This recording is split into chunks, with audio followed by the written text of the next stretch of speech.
को कल रिजल्ट भी हमने शेयर कर लिए। सेकंड आउटलाइन में डियर स्टूडेंट बहुत से लोगों ने बहुत ज्यादा इंप्रूवमेंट किया। They have improved a lot. अच्छी इंप्रूवमेंट की है उन्होंने। आज जैसे कि हमने शुरू से स्टार्ट किया था कि we have two type of essay. One is known as argumentative essay and the second one is known as a descriptive essay. अभी तक जो हमने आउटलाइन पढ़ी है, कि हमने वो डिस्क्रिप्टिव ऐसे की पढ़ी है। अभी तक डियर स्टूडेंट हमने आर्गुमेंटेटिव ऐसे जो है उसके आउटलाइन को स्टार्ट नहीं किया है। आज हम आर्गुमेंटेटिव ऐसे की आउटलाइन को स्टार्ट करेंगे। और मैं क्या कहूंगा आर्गुमेंटेटिव ऐसे को, एक दफा मैं दोबारा आज डिफाइन करूंगा आर्गुमेंटेटिव ऐसे को। माय डियर स्टूडेंट, आर्गुमेंटेटिव ऐसे, परसुएसिव ऐसे, लिटरेरी ऐसे। दोबारा बताता हूं कि आर्गुमेंटेटिव ऐसे, लिटरेरी ऐसे एंड परसुएसिव ऐसे, they all have the same function. ये तीनों के तीनों का सेम फंक्शन है। और डियर स्टूडेंट इन तीनों का फंक्शन क्या है? दे आर ऐसे where you are supposed to say yes or no। कि ये वो ऐसे हैं यहां पे चीजों से या तो आपने एग्री करना है या डियर स्टूडेंट आपने चीजों से डिसएग्री करना है। इनकी नेचर ऑफ टॉपिक क्या होती है?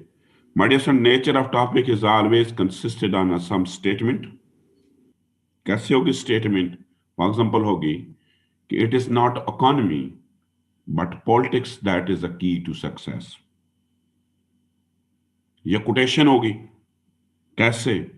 Like man is born free but he is in chains everywhere. लेकिन ज्यादातर ये क्वेश्चन की फॉर्म में आती है।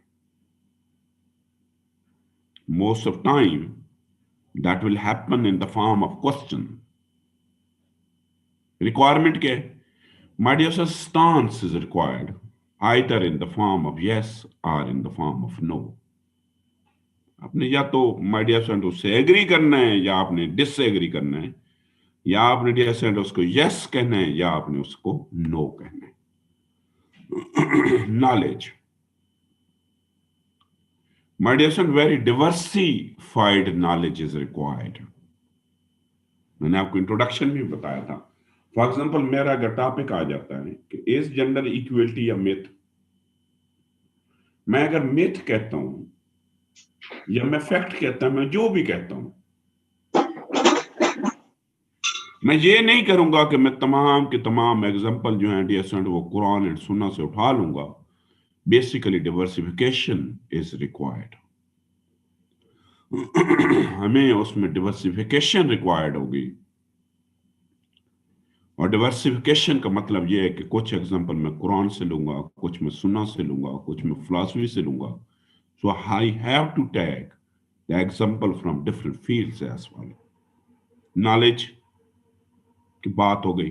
मैंने कहा ज्यादा लोग इसमें पास नहीं होते, इसमें नहीं होते, कि मैंने आपको उस दिन भी बताया था कि आर्गुमेंटेटिव ऐसे एक तो लिखना मुश्किल होता है, बड़े you have to write long sentences.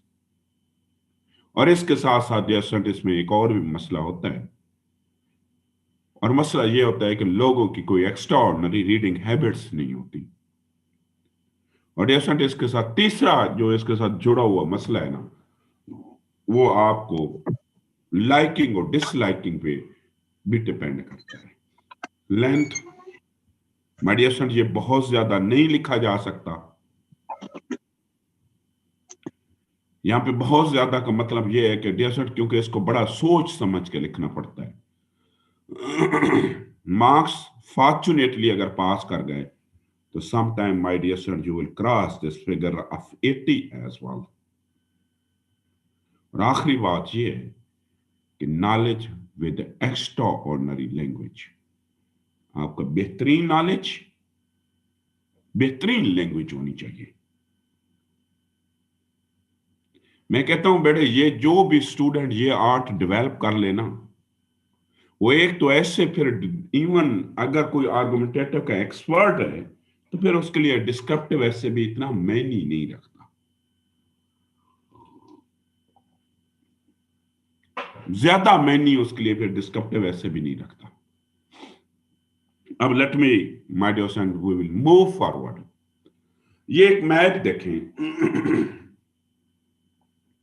Argumentative essay always look like this one, कि मीन के ऊपर इंट्रोडक्शन आएगा, इंट्रोडक्शन का पहला पॉइंट जो होगा वो बैकग्राउंड को इंडिकेट करेगा, और इंट्रोडक्शन का दूसरा पोर्शन जो होगा, जो आखिरी पोर्शन होगा, वो थीसिस को इंडिकेट करेगा।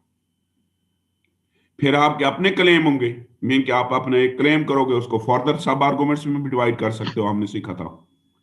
देन डियर स्टूडेंट आप अपोजिंग व्यू देंगे and you are suppose to write down the conclusion. मैं इससे जानने से पहले ना, I would like to share 3 outline, बड़े आर्गुमेंटेटिव ऐसे कि 3 सैंपल मैं आपके साथ शेयर कर रहा हूं। आपने एक एक लफ्ज पे फोकस करना है, जोर देने। Format, this is format 1, this is format 2 and this is format 3। मैं फिर इनके नंबर भी आपको बताता हूं कितने कितने आए थे। आर्गुमेंटेटिव ऐसे है कि इस जेंडर इक्वलिटी है मिथ, आप गौर से इसको पढ़ें, पॉइंट्स बताएं, और एंड पे आपने तीनों को कंपैरिजन करके मुझे बताना है कि इनमें से कौन सा बेहतर है, कौन सा बेहतर नहीं है। हर को मैं आपको 3 मिनट दूंगा। ये फॉर्मेट 1 के लिए आपके पास 3 मिनट्स है। पॉइंट्स बनाने, एंड पे 3 और दूंगा कि आप इनका कंपैरिजन कर लेंगे।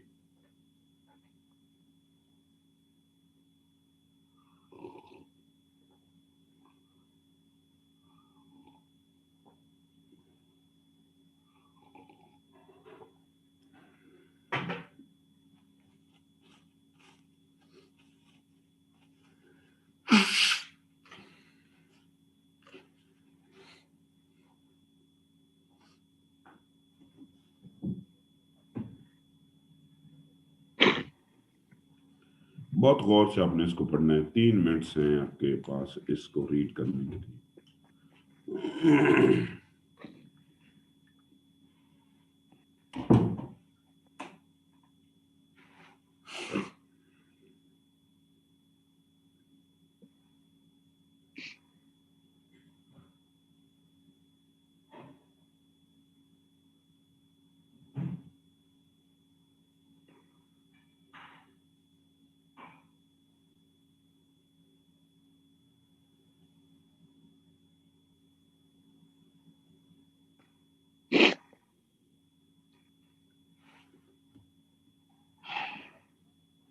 आर्गुमेंटेटिव आउटलाइन के 3 फॉर्मेट हैं।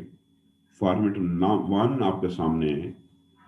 आपने इन तीनों फॉर्मेट को गौर से पढ़ना और एंड पे एनालिसिस करके मुझे बताना है कि सारे इनमें से कौन सा फॉर्मेट बेहतर है और आप किस फॉर्मेट की तरफ मूव करेंगे। ये फॉर्मेट 1 हो गया, होपफुली सबने पढ़ लिया होगा। अब उन्हीं बातों को, उन्हीं आर्गुमेंट्स को एक नए अंदाज से लिखा गया। Read this carefully.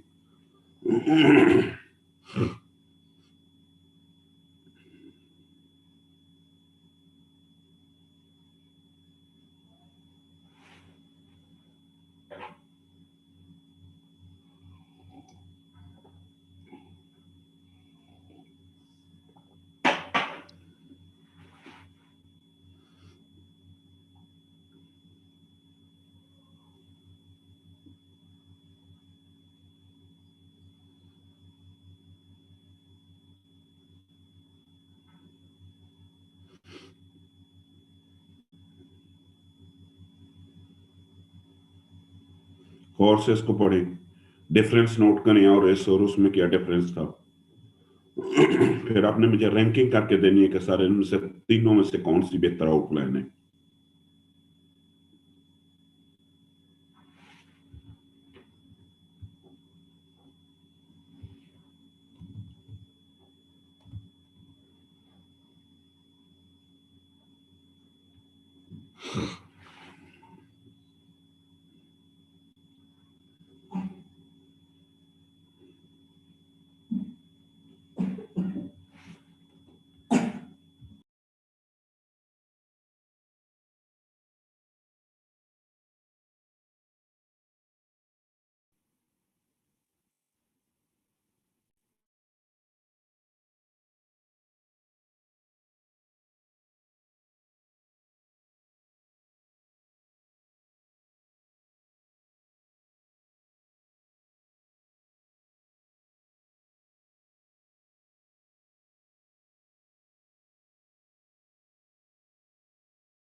डियर, ये अब इसका तीसरा फॉर्मेट है,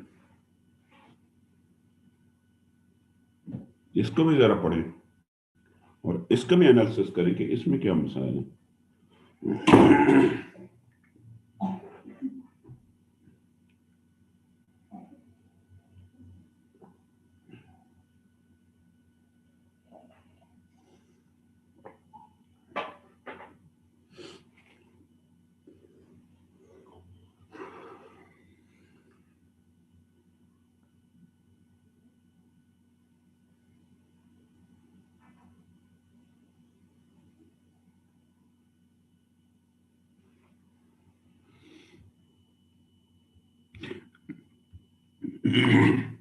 जी आबिद अली, मैं आपसे स्टार्ट करूंगा। आबिद अली, आपके नजदीक कौन सी आउटलाइन सबसे बेहतर आपको लगी है? आबिद। जी सर, पहली वाली अच्छी लगी, लेकिन सर हम एंटीथीसिस को रिफ्यूट नहीं करेंगे, ये आउटलाइन में हम मेंशन नहीं। बेटे आउटलाइन के अंदर एंटीथेसिस नहीं आता। अच्छा, पहली आपको क्यों अच्छी लगी? सर ये उसमें पहले से मेंशन है सर कि हमने आगे क्या लिखना है सर।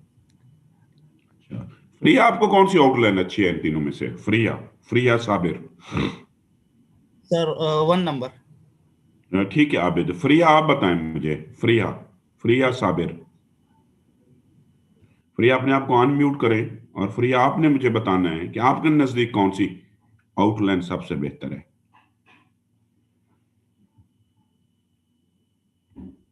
फ्रिया, आप मुझे सुन रही हैं? अस्सलाम वालेकुम सर जी, मैं सुन रही हूँ, लेकिन मैंने रास्ते में हूँ तो मैंने ना देखा नहीं है, सिर्फ मैंने स्क्रीनशॉट लिए हैं, मैं बाद में देखूंगी, इसलिए मैं ठीक यूनिवर्सिटी है, आती हूँ सर, ठीक तो है, मैं ना आपका लेक्चर ठीक है, इसके रास्ते में ठीक है, सुनती ठीक है, हूँ। ठीक है। सॉरी अच्छा सर। जहानूर, जहानूर आप मुझे बताओ।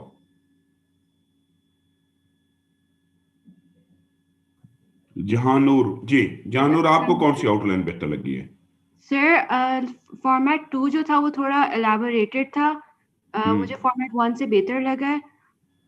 3 जो है उसमें भी थोड़ी सी लाइक एग्जांपल्स वगैरह कोटेड हैं, बट मुझे फॉर्मेट 2 ज़्यादा अच्छा लगा है क्योंकि उसमें सब कुछ एलाबोरेटेड लिखा है। अच्छा, राना वकार आप बताएं, आपको कौन सा फॉर्मेट बेहतर लगा है? राना वकार। सर जो पहले वाला है वो मेरे ख्याल में डिस्क्रिप्टिव टाइप केसेस की आउटलाइन है, तो वो इसमें ऐसे नहीं लिखा जाता, तो ये मेरे ख्याल में थर्ड वाली बेहतर है क्योंकि फ्रेजेस के साथ है और ये इसी का स्टाइल यही होता है लिटरेचर वाला। यार थर्ड वाली देखो, थर्ड वाली तो बिल्कुल मीनिंगलेस है थर्ड वाली। अब ये मुझे बताएं, मैंने लिखा है कल्चरल अटैचमेंट। अब कल्चरल अटैचमेंट से आपको क्या लग रहा है कि मैं उससे एग्री कर रहा हूं, मैं डिसएग्री कर रहा हूं? नहीं सर, असल में मैंने वो उसको लिया है कि फ्रेजेस में आपने कहा था ना कि फ्रेजेस में नहीं लिखना होता है है, तो तो ये फ्रेजेस फ्रेजेस लिखी हुई है। में, but do you think that this is conveying some meaning? Sir वो अगर मीनिंग्स के लिहाज से ले जाएं तो फिर दूसरे वाला बेहतर है। अच्छा माय डियर फ्रेंड, मैं बाद में इन तीनों पे दोबारा आता हूं। मैं पहले थोड़ा सा आर्गुमेंटेटिव आउटलाइन आपको पढ़ाता हूं। Like the descriptive essay, in argumentative essay, once again stance is required. My dear son, descriptive essay की तरह argumentative essay की आउट जो लाइन जो है उसमें भी your stance is required. Either you are supposed to say yes or you are supposed to say no. या तो आप उसको yes कहोगे और dear son, या आप उसको no कहोगे. So your stance is required either in the form of yes or in the form of no as well. आपकी मर्जी है, आप उसको yes करें और आपकी मर्जी है आप उसको no करें। My dear friend, it must convey a comprehensive image. ये comprehensive image convey करेगा। यहां पे मेरा comprehensive image का मतलब ये है कि dear friend, आपकी each और every details convey की जाएगी। डिस्क्रिप्टिव की तरह आपका हर एक आर्गुमेंट जो होगा, हर एक आर्गुमेंट कन्वे किया जाएगा। My dear friend, we have two method. ये नहीं होगा डिस्क्रिप्टिव जैसे डिस्क्रिप्टिव की तरह था, आर्गुमेंटेटिव में कोई एक्सेप्शन नहीं है कि जी आधे पैराग्राफ आप रिफ्लेक्ट कर दें, आधे नहीं। नहीं, आपके तमाम के तमाम पैराग्राफ जो है dear student, you have to reflect each and every paragraph as well. My dear student, it has two popular style, इसके दो पॉपुलर स्टाइल्स हैं। हम एक को कहते हैं हेडिंग आउटलाइन, वही डिस्क्रिप्टिव की तरह आप हेडिंग लिखेंगे और हेडिंग के नीचे डियर स्टूडेंट आप अपने आर्गुमेंट्स कन्वे करेंगे। वही 3 हेडिंग बनेगी। कौन सी बनेगी? यूनिवर्सल बनेगी, आपकी हेडिंग बनेगी, अपोनेंट की हेडिंग बनेगी। आपकी हेडिंग के नीचे आपकी हेडिंग हमेशा पहले आएगी, आपकी हेडिंग के नीचे आर्गुमेंट्स ज्यादा आएंगे, अपोनेंट की हेडिंग बाद में बनेगी। और दूसरी बात, my dear son, sentences outline भी बनाई जा सकती है। सेंटेंसेस आउटलाइन क्या है कि आप हेडिंग सब हेडिंग नहीं देंगे, आपके जो आर्गुमेंट्स होगी आप सीधे सेंटेंसेस में कन्वे करने की कोशिश करेंगे। आप सेंटेंस, शॉर्ट सेंटेंस लिख सकते हैं। फॉर एग्जाम्पल डियर स्टूडेंट, अगर मैं यहां से स्टार्ट लूं, अगर डियर स्टूडेंट मैं वही आपको जो फॉर्मेट दिखा रहा था, मैं अगर उन्हीं फॉर्मेट पे बात करूं, तो मेरी पहली आउटलाइन जो है ना, देखो मैं अभी आपको प्रूव करके दे सकता हूं। मेरा टॉपिक है कि is gender equality a myth, और मैं कहता हूं yes this is a myth. मैं डियर स्टूडेंट वही यूनिवर्सल हेडिंग इंट्रोडक्शन की बनाऊंगा, और उसके नीचे मैं स्पेसिफिक लिखूंगा कि एवोल्यूशन ऑफ सिविक लाइफ, और नैरो डाउन किया what does mean by gender equality. उसके बाद डियर स्टूडेंट मैंने अपनी पहला स्टांस लिखा, और मेरा पहला स्टांस क्या है कि gender equality is a myth. With arguments I have to prove this one. बेटे जो भी स्टांस लेना है ना, आप यस कहो नो कहो, मैं पता क्या स्टांस ले रहा हूं। ये टॉपिक ये है कि क्या मर्द और औरत बराबर हैं। यहां बराबरी का मतलब सोशल रिस्पॉन्सिबिलिटीज है।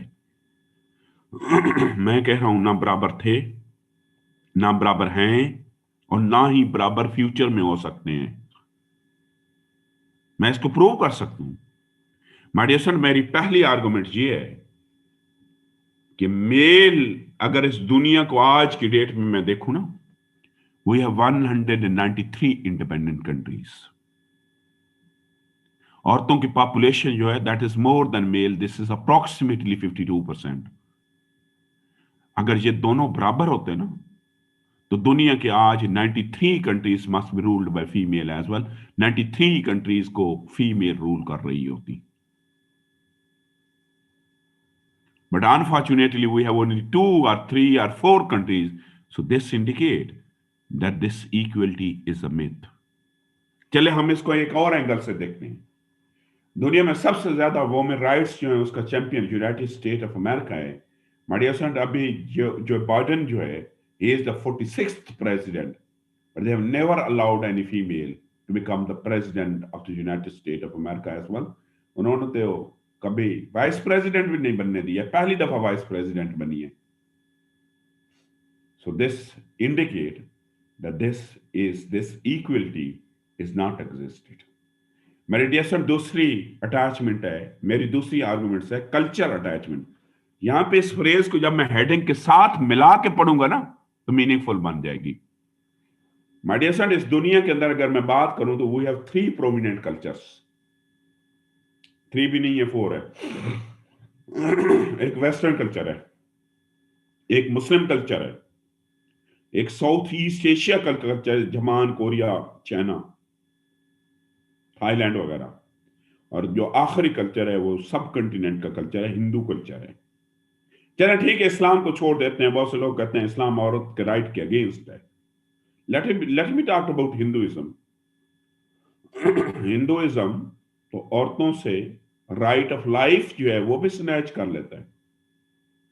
अगर औरत के पार्टनर की, लाइफ पार्टनर की डेथ हो जाए, तो वो तो उसको भी मौत के बराबर कर देते हैं। और डिसेंट इवन अगर वो ना भी करे, खुद अपने लिए मौत को ना भी ऑप्ट करे, तो she can never participate in any happy moment as well. अगर किसी शादी ब्याह पे आएगी भी सही, अपने मूवीज में देखोगा सफेद कपड़ों के अलावा कपड़ा नहीं पहना जा सकता। चलें इसको भी छोड़ देते हैं, वेस्टर्न कल्चर में चले जाते हैं। माय डियर फ्रेंड, आज भी वेस्टर्न कल्चर में they always celebrate their male baby rather than the female baby. My dear friend, जब चाइना के अंदर 1 चाइल्ड पॉलिसी थी, तो उनकी हमेशा प्रेफरेंस मेल बेबी होता था rather than the female baby as well. चलें तीसरे एग्जांपल पे चले जाते हैं। और डियर फ्रेंड, तीसरी एग्जांपल है ऑर्थोडॉक्स रिलीजियस प्रैक्टिसेस। दुनिया के ऑर्थोडॉक्स 4 मजहब हैं, क्रिश्चियनिटी है, इस्लाम है, हिंदुइज्म है, जूडाइज्म है, ये बौद्धिज्म है।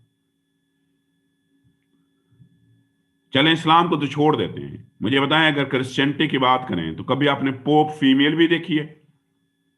ये बुद्धिस्ट जो हैं, जो बुद्धिस्ट के मॉन्क्स होते हैं, वो भी कभी फीमेल देखी है? हिंदू के पंडित जो होते हैं, कभी आपने ये भी देखा है कि कोई फीमेल जो है उनके निकाह के फेरे लगवा रही है, वो चक्कर लगाते जो हैं? सो मजहब, दुनिया के जितने भी मजहब हैं उसमें male is preference, the preference has been given to the male as well, नहीं है बराबर। Next addition, conservative social norms. आज भी तमाम के तमाम दुनिया के मुआशरों के अंदर औरत को हर काम के लिए सूटेबल नहीं समझा जाता। मैं एक एग्जांपल आपको देता हूं। देखें, दुनिया के अंदर इंसानियत का सबसे ज्यादा कत्ल जो किया है ना, वो मर्दों ने किया है। हलाकू खान मर्द था, नेपोलियन मर्द था, हिटलर मर्द था, और एक और कंसेप्ट है, हम उर्दू में उसको कहते हैं जलाद। इंग्लिश में इसका कोई लफ्ज नहीं है। जलाद होता है मौत देने वाला। देखिए बेटे, जिसको फांसी की सजा दी जाती है उसको हमेशा मर्द ही फांसी घाट तक उसको हमारे यहां तो फांसी दी जाती है ना, अंग्रेजों का इंजेक्शन लगाया जाता है। आपने कभी देखा डेथ इंजेक्शन कोई फीमेल लगा रही हो? दूसरी साइड में देखें बेटे, दुनिया के दो प्रोफेशन जो है they are consider the best for female as well. क्यों? दोनों को केयर की जरूरत होती है, काइंडनेस की जरूरत होती है। एक against small kids and the second one is patient. दुनिया के बेहतरीन जो टीचर है ना प्री नर्सरी की, वो फीमेल्स होंगी। Next addition, economic dependence of the women. Economic dependence का जो हरगिज ये मतलब नहीं है कि जी औरत जो है वो सैलरी जॉब करे और पैसे कमाए। इकोनॉमिक डिपेंडेंस का मतलब ये है कि अगर कोई फीमेल को मनी अर्न करती है तो वो उसको इन्वेस्ट भी खुद करे।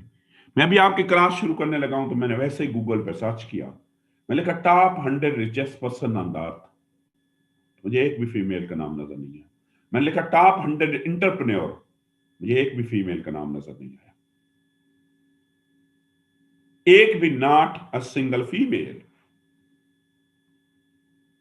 We have limited political participation by women as well. तो बेटे इकोनॉमिक, इवन औरत के पास जायदाद होगी, पैसा होगा ना, वो कभी भी खुद इन्वेस्ट नहीं करेगी। पहले बाप करेगा, फिर भाई करेगा, फिर मियां करेगा, फिर बेटा करेगा। They have limited jobs as well. My dear son, अगर मैं फिलॉसफी की बात करूं तो फिलोसोफर में से प्लाटोस जो है, he has totally ignored any right of women as well, और वो तो ये कहता था कि they are the property of the state। और शेक्सपियर ने क्या कहा? उसने कहा औरत की दूसरा नाम कमजोरी है।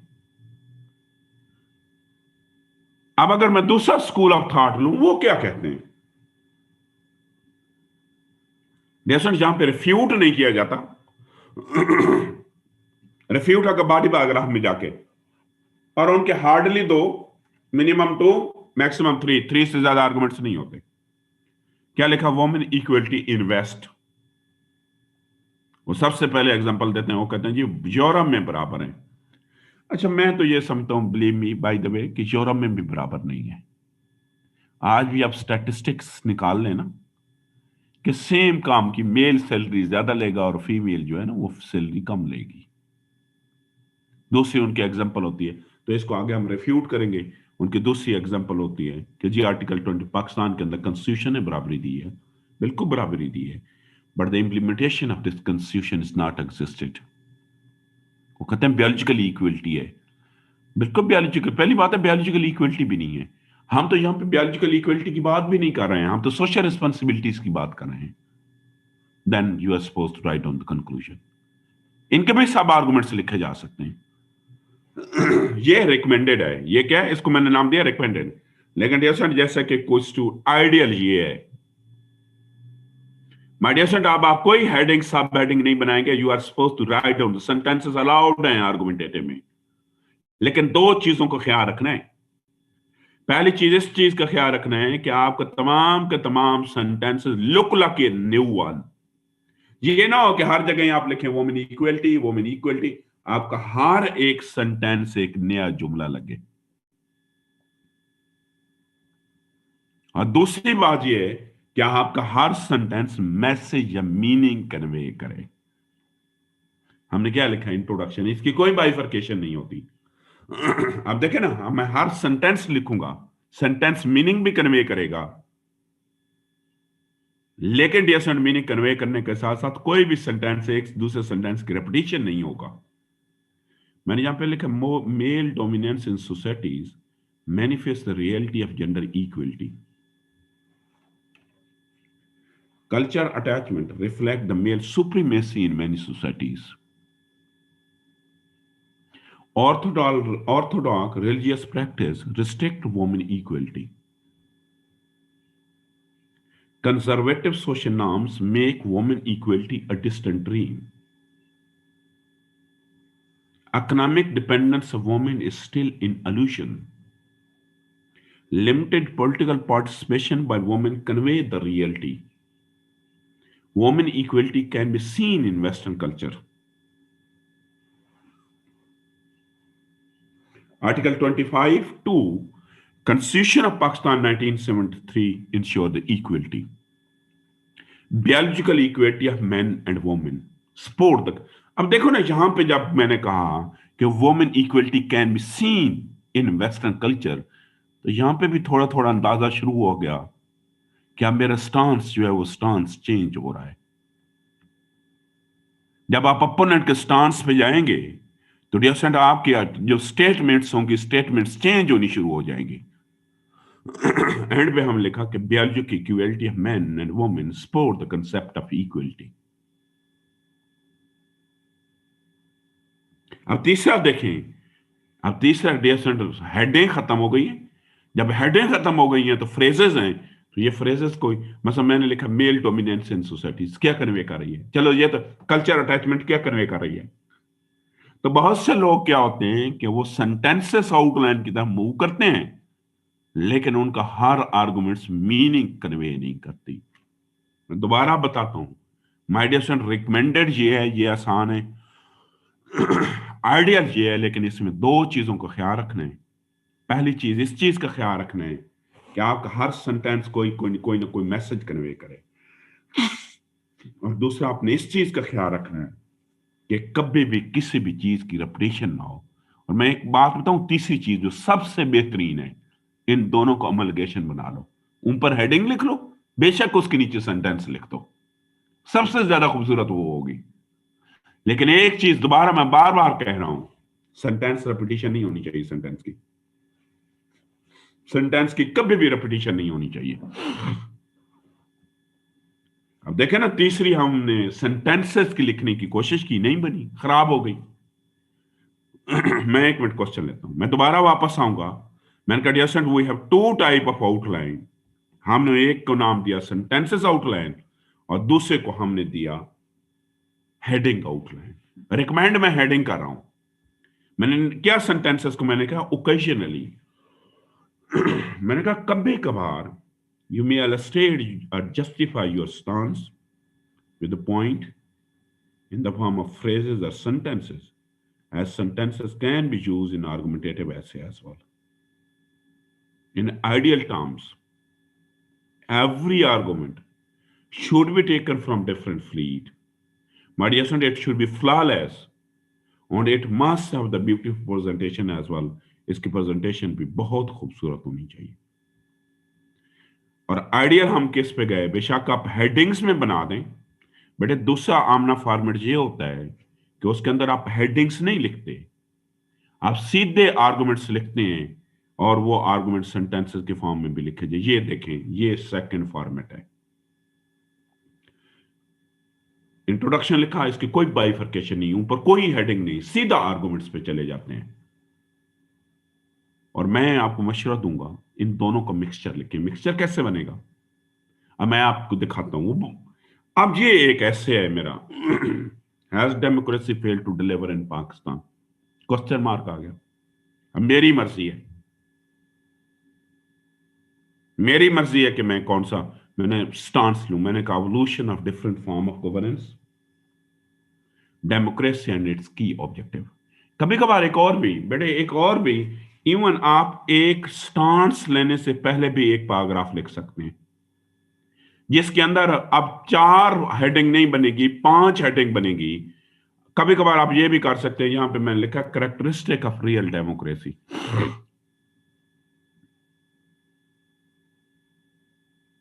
अब क्या करूंगा, मेरा यहां पे स्टांस बिल्ट हो जाएगा। आपकी मर्जी है ये पैराग्राफ लिखो या ना लिखो, लेकिन मेरा यहां पे थोड़ा सा केस बिल्ट हो जाएगा। मेरा यहां से मैं अगेन कह रहा हूं, failure of democracy to deliver in Pakistan. हालांकि मैंने हेडिंग दी है, इसके नीचे मैं कभी सेंटेंसेस लिखूंगा, कभी फ्रेजेस लिखूंगा, दोनों का अमलगेशन बन गया है, ज्यादा खूबसूरत होती है। मैंने कहा ऊपर कैरेक्टरिस्टिक के अंदर लिखा था कि डेमोक्रेसी ने हमसे प्रॉमिस किया है कि वो पॉवर्टी को खत्म करेगा। नीचे मैंने आर्गुमेंट लिखी कि extreme poverty confirm the failure of democracy.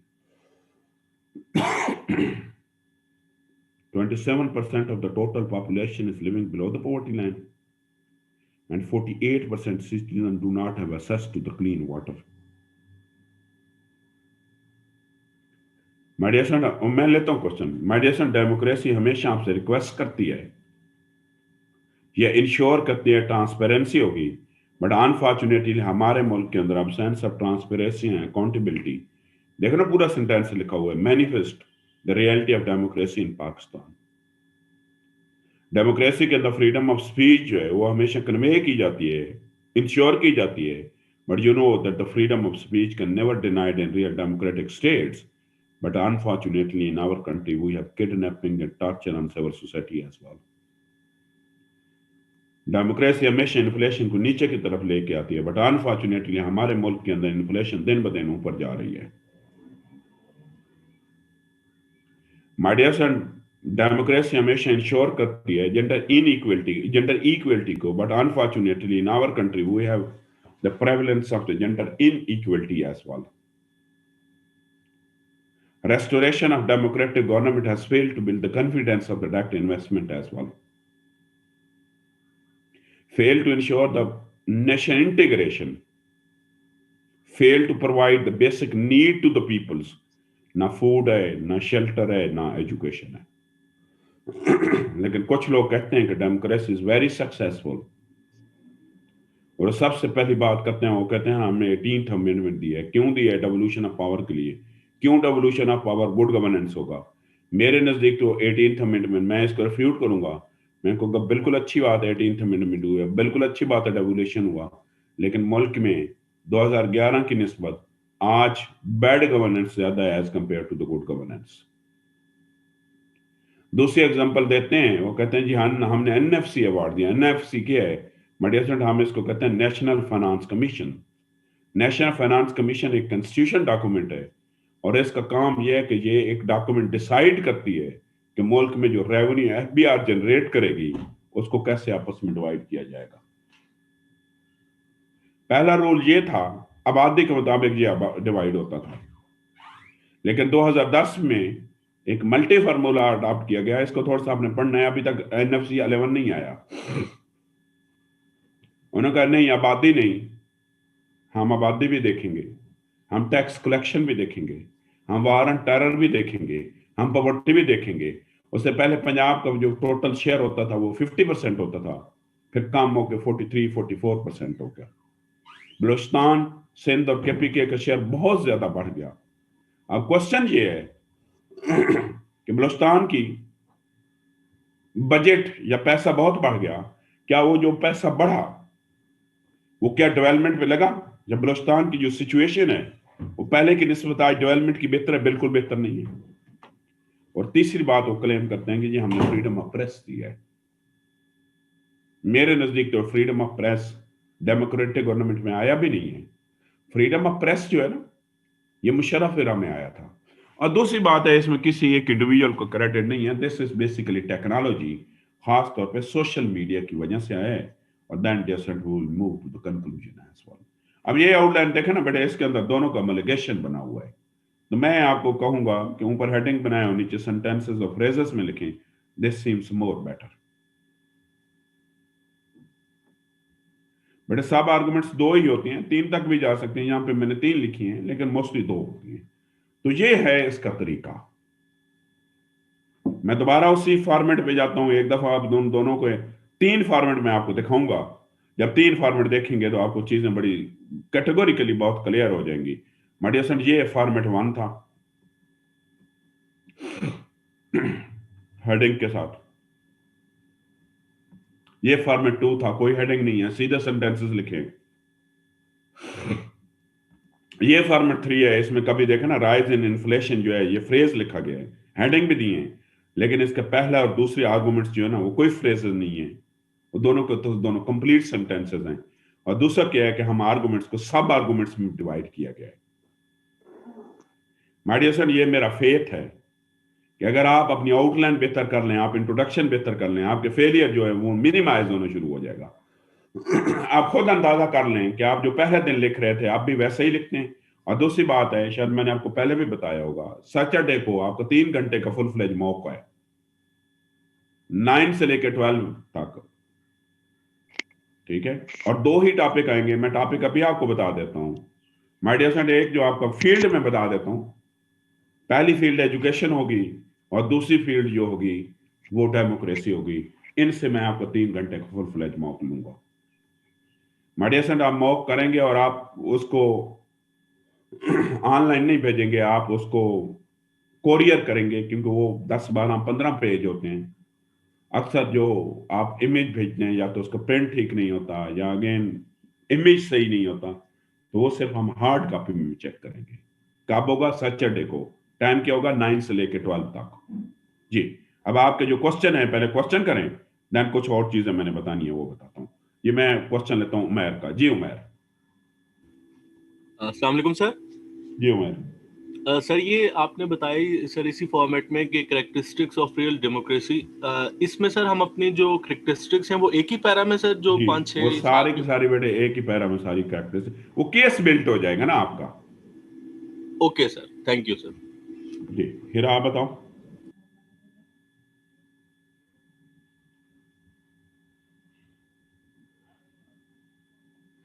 जी हिरा बताओ।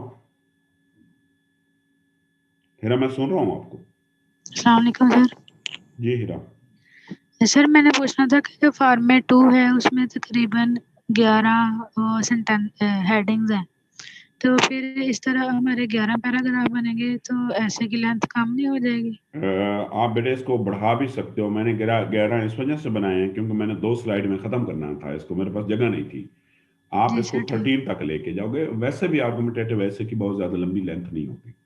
जी सर ठीक, यही पूछना। जी आप बताओ। आबिद अली। यस सर, हम इसमें ट्रांजिशन पैराग्राफ लिख सकते हैं ना सर? बेटे आर्गुमेंटेटिव में ट्रांजिशन नहीं आता। क्यों नहीं आता? जब आपकी अपनी आर्गुमेंट्स खत्म होगी ना, आप अपनी आखिरी आर्गुमेंट लिखोगे। Yes sir. फिर बेटे जब आप दूसरों के आर्गुमेंट्स पे जाओगे ना, किस पे? दूसरे के आर्गुमेंट्स। दूसरों के आर्गुमेंट्स पे। Yes sir. तो दूसरों के आर्गुमेंट्स में आप लिखोगे, ट्रांजिशन पैराग्राफ नहीं आता, ट्रांजिशनल वर्ड्स आते हैं। Okay sir. क्या आते हैं? ट्रांजिशनल वर्ड्स आते हैं सर, जिस तरह ऑन कंट्री। जी, अनलाइक, ऑन द कंट्री, जब ये करते हैं तो उससे ट्रांजिशन हो जाती है। Okay sir, thank you. जी क्वेश्चन है हनान बेग का। सर डिस्क्रिप्टिव ऐसे हो या आर्गुमेंटेटिव हो, इसकी लास्ट हेडिंग कंक्लूजन होती है जी। तो सर जब कंक्लूजन के बाद हमें नेक्स्ट पेज से ऐसे स्टार्ट करना होता है या उससे नीचे से? वैसे मैं गुड क्वेश्चन बेटे, अगर आपने 1.5 पेज से ज्यादा जा चुके हो, किधर 1.5 पेज से ज्यादा, तो go to the next page और दोबारा ऊपर लिखे हेडिंग दें एसे की। किसकी हेडिंग दें? एसे की, क्योंकि पीछे तो हेडिंग दी थी आउटलाइन की। अगर आप नहीं भी, एक मिनट, अगर आप नहीं भी जाना चाहते ना, आप समझते हैं नहीं यार बस इधर से ही शुरू करना है, बस ये मेरा, एक मिनट, ये मेरा कंक्लूजन खत्म हुआ है ना जहाँ पे, एक मिनट, जिसका थोड़ा सा जल्दी खत्म हुआ मैं वो दिखा दूं। ये बेहतर ये है कि ये खत्म हुआ है ना, go to the next page. जब अगले पेज पे जाएंगे तो वहां दोबारा हेडिंग देंगे, किस चीज की? एसे की, ठीक है। और इसके बाद लिखना शुरू करना है। सर वर्ड ऐसे लिखना है या टाइटल लिखना है ऐसे का? ऐसे लिखना है, सिर्फ ऐसे लिखना है। टॉपिक लिखना चाहो तो टॉपिक भी लिख सकते हो। ऐसे देखो ना यहाँ पे, एक मिनट बेटे, यहाँ पे जब आउटलाइन थी ना, यहाँ आप जब मैंने पीछे दिखाया था तो वहां आपने हेडिंग एक दी थी, आउटलाइन की हेडिंग दी थी। किस चीज की? आउटलाइन। जब मैं सबसे पहले दिखाया था, जब आप आउटलाइन लिखते हो तो आउटलाइन की सबसे पहले आप हेडिंग देते हो आउटलाइन की। जब आउटलाइन खत्म करोगे तो वैसे एडवाइस ये go to the next page. Next page आप पे ये देखे ना, हमने ये एक हेडिंग दी थी, ये मैंने सबसे पहला जो आपको पढ़ाया था, मैंने ये आपको पहला पढ़ाया था, एक फॉर्मेट मैंने ये दिया था, सॉरी ये देखो ना, यहाँ आउटलाइन की हेडिंग है। अब सपोज ये जिधर भी खत्म हो गई ना, इसको खत्म करोगे, go to the next page, और दोबारा आप हेडिंग दोगे ऐसे की। टॉपिक लिखने की कोई जरूरत नहीं है, और इसके बाद लिखना शुरू कर लो। और हनान, अगर आप समझते हो कि नहीं आपने इसी पेज से लिखना है, तो फिर इसके नीचे एक एंड तक लाइन लगाओ ऐसे। एंड तक लाइन का मतलब ये होगा कि एक पोर्शन आपका खत्म हो गया, दूसरे पोर्शन की तरफ मूव कर रहे हैं। बेहतर ये go to the next page. ठीक है sir, thank you so much. अच्छा, नेक्स्ट जो क्वेश्चन है, क्वेश्चन अब्दुल गफार का। अस्सलाम वालेकुम सर। जी अब्दुल गफार सर, पूछना ये था कि अगर हम ऊपर आउटलाइन में वो अपोनेंट की जो होती हैं सर, वो हम अगर हेडिंग देते हैं तो वो 7 पैराग्राफ में सर वो 7 ही रिफ्यूट करते जाएं हम उसके? हाँ, जब बॉडी पैराग्राफ में जाओगे ना, इधर आउटलाइन में कोई रिफ्यूट नहीं होता। जब बॉडी पैराग्राफ में जाते हो तो उसी बॉडी पैराग्राफ के अंदर उसी को रिफ्यूट कर दिया जाता है। लेकिन सर उनकी हेडिंग तो ऊपर 7 देनी है जो अपोनेंट की है ऊपर आउटलाइन में। आउटलाइन में हेडिंग तो देनी है ना, हेडिंग तो हमने यहाँ देखे ना दी है, ठीक है। क्योंकि जब आपका स्टांस खत्म होगा, आप अपोनेंट स्टांस पे जाओगे तो आप हेडिंग तो दोगे उनकी। अगर आप हेडिंग वाला ऐसे लिख रहे हो, अगर कौन सा फॉर्मेट अडॉप्ट कर रहे हो, हेडिंग वाला, तो ये देखे ना, यहाँ पे मैंने पहले आपके स्टांस की हेडिंग दी थी, gender equality is a myth, और फिर दूसरों के स्टांस की दी थी, ये देखें। Yes sir. और आउटलाइन के अंदर रिफ्यूट नहीं होता। जब इस पे पैराग्राफ लिखोगे, आप लिखोगे जी वेस्ट के अंदर बराबर है, एंड पे इसको रिफ्यूट करोगे। लेकिन हकीकत तो हम, ये सिर्फ किताबों में बात है कि बराबर हैं, वहां पे भी सैलरी का बहुत ज्यादा फर्क है मेल और फीमेल का, तो हम कह सकते हैं कि बराबर नहीं है। Yes sir. जी, तो हिदा बताओ सर। ऑब्जेक्टिव्स और कैरेक्टरिस्टिक्स सेम नहीं है, यानी सिर्फ सेंटेंस ऑलमोस्ट सेम है। इसी वजह से बेटे मैं आपको कह रहा था, इसी वजह से मैंने ये बात भी आपको बताई है कि इसमें कैरेक्टरिस्टिक को निकाल भी दो तो ठीक है, अगर कैरेक्टरिस्टिक को रहने देने तो ऊपर से ऑब्जेक्टिव को निकाल दो। बात मैंने अभी बताई है। सही सर, थैंक यू। अच्छा माय डियर स्टूडेंट, आज हम फिर एक आउटलाइन लिखेंगे, और आज मैं आपको वो शायद आउटलाइन लिखा रहा हूं जो मोस्ट एक्सपेक्टेड है। मैं 3 टॉपिक दे रहा हूं। Does foreign aid help to achieve economic stability, बड़ा इन टॉपिक है। Urdu should be official language of Pakistan. और तीसरी बात है information technology blessing or curse. Information technology blessing or curse. 1 घंटे का टाइम है, 9:30 तक आपने इसकी आउटलाइन बना के भेजनी है। माय डियर स्टूडेंट, आप कोशिश किया करें कि बेस्ट अमंग बेस्ट हो। वो क्वेश्चन है तो आप क्वेश्चन कर लें, और सैटरडे को आपको फुल फ्लेज मॉक एग्जाम है। जी आबिद बताओ। सर मैंने कल आपको आउटलाइन भेजी है, लेकिन थोड़ी बाद में भेजी थी सर, प्लीज उसे चेक करिए। ठीक ठीक, okay sir, thank you.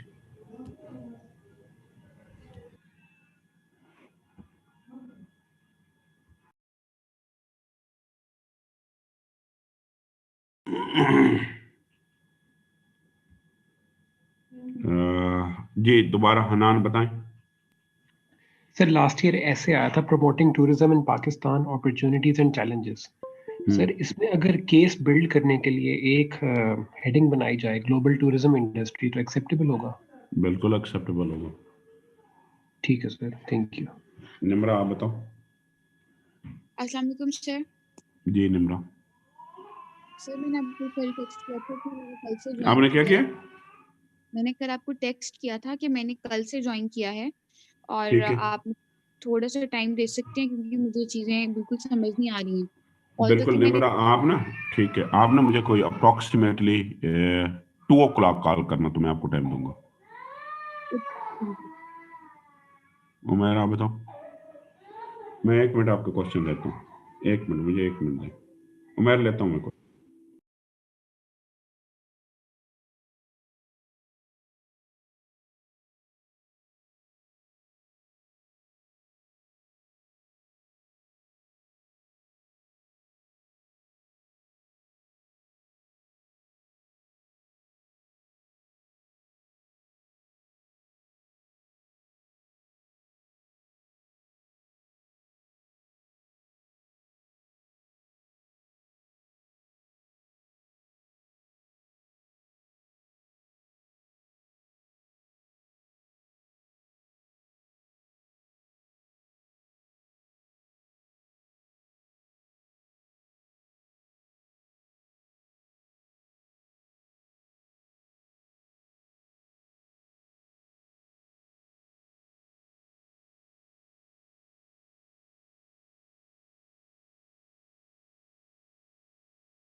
Ji Umar question करें आप। अस्सलाम वालेकुम सर। जी उमर। सर वो कंटेंट का कुछ सर मैं आगे आज हमारा स्ट्रक्चर ऑलमोस्ट खत्म हो गया, कल से कंटेंट मैंने पढ़ाना है उमर। ठीक हो गया सर, ठीक हो गया। आयशा बासी। सर आउटलाइन मतलब चेक करके आपने भिजवा दी थी, लेकिन वो पता नहीं चल रहा इसमें और किस तरह इम्प्रूव किया जाए। हमने 2-3 दिन जैसे पहले एक दिन डिस्कशन की थी ना, इस सैटरडे संडे को दोबारा डिस्कशन करेंगे। ठीक है सर। आमना आप बताओ। सर जो आउटलाइन आपने भेजी है ना चेक करके, एक तो सर ये कि उसमें आपने लिखा है राइट कंप्लीट फ्रेजेस, तो मतलब सर फ्रेज तो कंप्लीट नहीं होता।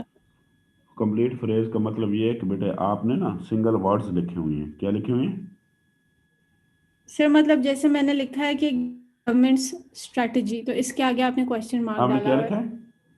Governments strategy. इसको थोड़ा सा और बेहतर करो ना, government strategy to improve education, तो ये ज्यादा बेहतर नहीं होगा? तो वो तो ठीक है, वो तो, लेकिन वो सेंटेंस बन जाएगा ना फिर। कैसे वो तो बनाओ? कोई 1 minute, government strategy to improve education, sentence तो नहीं बना। किसने कहा बना सेंटेंस? सेंटेंस तो बेटे तब होता है जब इसमें वर्ब भी होता है, जब इसमें सब्जेक्ट भी होता। जी। आपके अक्सर फ्रेज ऐसे होते हैं जिनका कोई मतलब नहीं होता। बेटे फ्रेज को थोड़ा सा लंबा करो ताकि इट मे बी मीनिंगफुल। ठीक है सर और ये वो वाहिद मिस्टेक है जो आपने पॉइंट आउट किया है, और आपने मुझे 4 दिए हैं, तो सर और क्या मिस्टेक है? आप थोड़ी सी आर्गुमेंट्स की क्वालिटी बेहतर करो।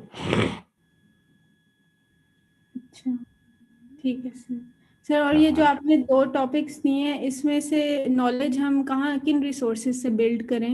ये कल मैं बताऊंगा। अभी तो आपने फिलबदी लिखने हैं, अभी तो किसी चीज से हेल्प नहीं लेनी है। अभी तो जो आपका नॉलेज है, बाकी मैं बताऊंगा इंशाल्लाह इनको। हनान आप बताओ। सर ये आपने जो अभी आज फॉर्मेट 1-2 दिखाए हैं, आपने इनको कितने मार्क्स दिए थे? बेटे फॉर्मेट 1 में आपके मार्क्स आएंगे 5.1, 5.2। फॉर्मेट 2 में आपके मोर देन 6 आएंगे, और जो तीसरा फॉर्मेट उसमें लेस देन 4 आएंगे, और जो चौथा फॉर्मेट दिखाया था ना मैंने, उसमें सबसे ज्यादा नंबर उसमें आएंगे। ठीक है sir, thank you. Yes, your time start from now. अभी से आपका टाइम स्टार्ट हो रहा है, और आज आप हर एक की एफर्ट होनी चाहिए कि आपके आउटलाइन सबसे बेहतर हो।